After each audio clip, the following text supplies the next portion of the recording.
অনেক মূল্য আছে যে মসজিদে থাকেন, আজান দিতে হয়, অনেক সময় নামাজ পড়াতে হয়, নাহলে তো সমাজের চোখও আবার আপনারা একটু দৃষ্টিকটুভাবে দেখে আপনাদেরকে। সেটা আমরা খুব আপনাদের ব্যথাটাও কিন্তু আমি বুঝতে পারি যে অনেক ইমামকেই লাঞ্ছিত হতে হয় সমাজের অনেক লোকের কাছে। যাই হোক, আমরা যে সন্ধিক্ষণে দাঁড়িয়ে আমি দু একটা বক্তব্য বলবো, রাখবো আপনাদের কাছে। আপনারা আমার সংগঠনে কাজ করছেন, আল্লাহর মহান একজন জরিয়া হিসাবে আপনাদেরকে আমরা পেয়েছি। আমি এটা আশিস আল্লাহর মেহেরবানি যে আপনাদের মতো ওলামায়ে কেরাম বুজুর্গ আজকে আমার এই সংগঠনের মধ্যে এসেছেন, এই জন্য লাখ লাখ শুকরিয়া আল্লাহর কাছে। আমরা বলতে চাইছি যে জায়গাটা অনেকে অনেক বলেছেন, আপনারা অনেক বক্তব্য দিতে পারেন, আপনি আপনাদের বক্তব্য দেওয়ার আমার সেই ক্ষমতা নাই, তাহলে আমি কিছু রাজনৈতিক ভাষণ দিতে পারি, বলতে পারি, সেটা আপনাদেরকে আমি বলবো। যে আমরা যে সন্ধিক্ষণে দাঁড়িয়ে আছি, ভারতবর্ষের মাটিতে যে দাঁড়িয়ে আছি, আমাদের ভারতবর্ষের অবস্থা করুণ অবস্থা।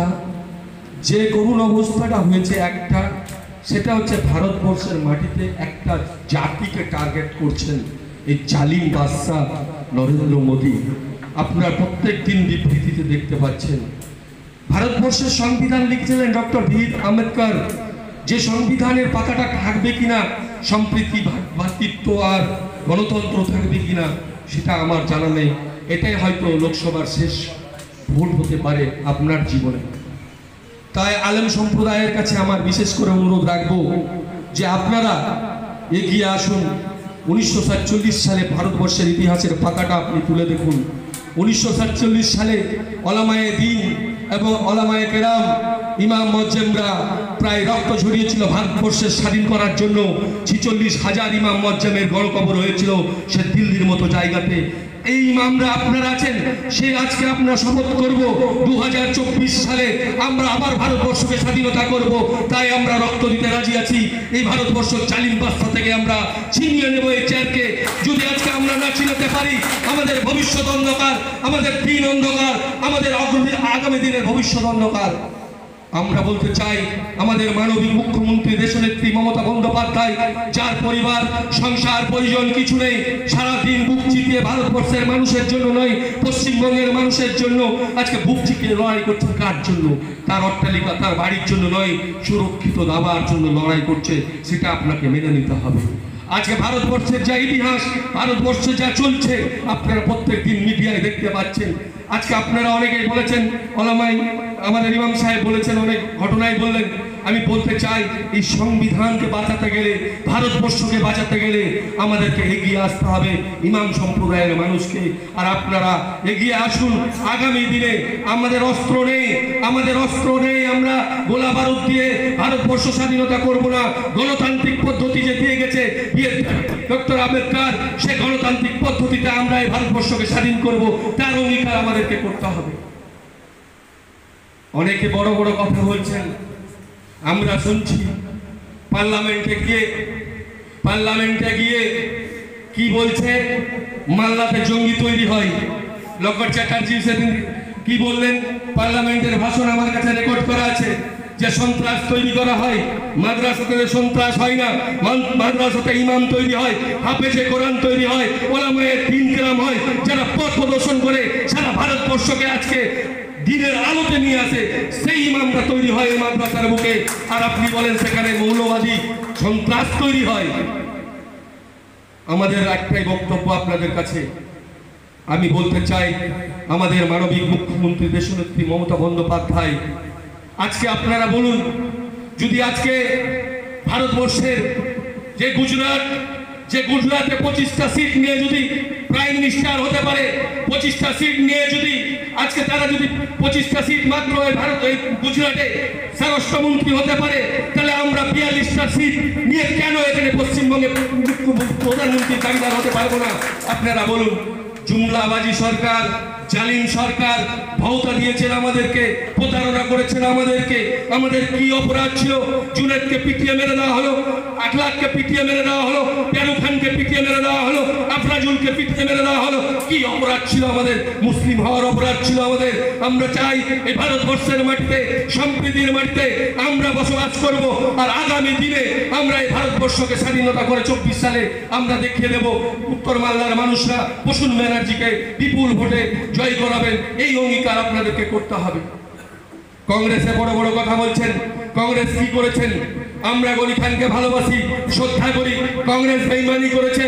গনি খানের মতো মানুষকে 4 বছর 4 বার বসিয়ে রেখেছেন, পাস করিয়ে মন্ত্রিত্ব দেওয়া হয়নি, তো এমনি এমপি করে রেখেছিলেন। সেই কংগ্রেস বেঈমানি করেছে গনি খানের সাথে। আর সেই কংগ্রেসের আদর্শের কথা আমরা শুনবো। 1996 সালে কি করলো? বাবরি মসজিদ ভাঙলো। পিবি নরসিমা রাও তখন প্রধানমন্ত্রী ছিল, সেদিন রক্ষা করলো না কেন বাবরি মসজিদ? সেদিন কেন আজকে মুসলমান দরদি দেখালো না সেই কংগ্রেস? আজকে উত্তর নিতে হবে তাদের কাছে। আপনাদের কাছে আমার অনুরোধ রাখবো, আপনাদের কাছে আমি করজোড়ে বিনত অনুরোধ রাখবো, আমাদের যিনি প্রার্থী প্রসূন ব্যানার্জি অত্যন্ত ভদ্র মানুষ, নম্র মানুষ, শিক্ষিত মানুষ। আপনারা এখানে সংগঠনে যারা এসছেন, দয়া করে আপনারা, আমার মনে হয় এই হলের মধ্যে যারা আছেন, যদি আপনারা যদি অন্তর থেকে, যদি দিল থেকে যদি একবার চেয়েলেন, দোয়া করে দেন, আমি মনে করি প্রসূন ব্যানার্জি আগামী 4 তারিখে জিতবে এবং পার্লামেন্টে যাবে, এইটুকু আশা করছি আপনাদের কাছ থেকে। তাই আপনাদের কাছে আমার অনুরোধ রাখলাম, এই লড়াইটা হবে বাঁচার লড়াই, ভাতের লড়াই নয়, অধিকারের লড়াই নয়। এই লড়াই হবে ভারতবর্ষে আমরা থাকবো কিনা, আমরা কে কি খাবো, কি খাবো, কোন জামা পরবো, কোন টুপি পরবো, আমাদেরকে নির্ধারণ করে দিবে ওই জালিম বাদশা মোদি, যে কে কি খাবে কি খাবে না। আমরা তার গোলামি করব। আজকে বলেছিল শুভেন্দু অধিকারী, বলেছে যে আমরা যদি ক্ষমতায় আসি ঘাড় ধাক্কা দিয়ে বার করে দিব। আমি চ্যালেঞ্জ করছি শুভেন্দু অধিকারীকে যে একটা মুসলিমের গায়ে হাত দিয়ে দেখান, বাপের বেটা থাকলে हम होसैनी है, हम औकात बुझा देंगे, हम अपना औकात बुझा देंगे, दुश्मनों को, इरादों को मिट्टी से मिला देंगे। हमारा मसल पर अगर गुस्ताखी मत करना, आज की नाम लेके हम मैदान हिला देंगे। আমরা বলতে চাই যে আমরা যে সম্প্রদায় বাস করি, আমরা ভারতবর্ষ স্বাধীনতা করে দিয়েছি। আমরা ভারতবর্ষে যখন আমাদেরকে বলেছিল পাকিস্তানে যাও, বাংলাদেশে যাও, তখন আমাদের মুসলিম সম্প্রদায়ের মানুষরা বলেছিল যে इस मिट्टी में हमारा भी खून है, हम नहीं जाने वाले पाकिस्तान है, हमारा देश है, भारत है। ভারতবর্ষ আমাদের দেশ, আমাদের ওলামায়ে দ্বীন, আমাদের পূর্বপুরুষের রক্ত ভিজে আছে ভারতবর্ষের মাটিতে। আর আমাদেরকে সরিয়ে দেবে, তাড়িয়ে দেবে। অত ভাবের বেটা, আপনারা ঐক্যবদ্ধ হন, আপনারা এগিয়ে আসুন। আগামী প্রজন্ম আমরা বুঝিয়ে দেব যে ভারতবর্ষের মাটি থেকে কিভাবে ওই জালিম বাদশাটাকে সরাতে হয়, আমরা সরিয়ে দেব। সেই অনুরোধ রেখে যাচ্ছি আপনাদের কাছে। আপনাদের কাছে বলার অনেক কিছু ছিল, আপনারাও কষ্ট পাচ্ছেন যেহেতু অনেকক্ষণ ধরে আছেন। আমি আর আমার বক্তব্য দীর্ঘায়িত করতে চাইছি না। আপনারা সাথে সকাল সকাল গিয়ে যারা আপনাদের প্রতিবেশী পাড়ায় আপনাদের অনেকে পরিচিতি আছে, সবাইকে বলবেন প্রসূন ব্যানার্জিকে জোড়া ফুল চিহ্নে ভোট দিয়ে বিপুল ভোটে জয় করবেন। আর যেসব আলামায়ে কেরাম যারা খাচ্ছে দিদির, গাইছে মোদির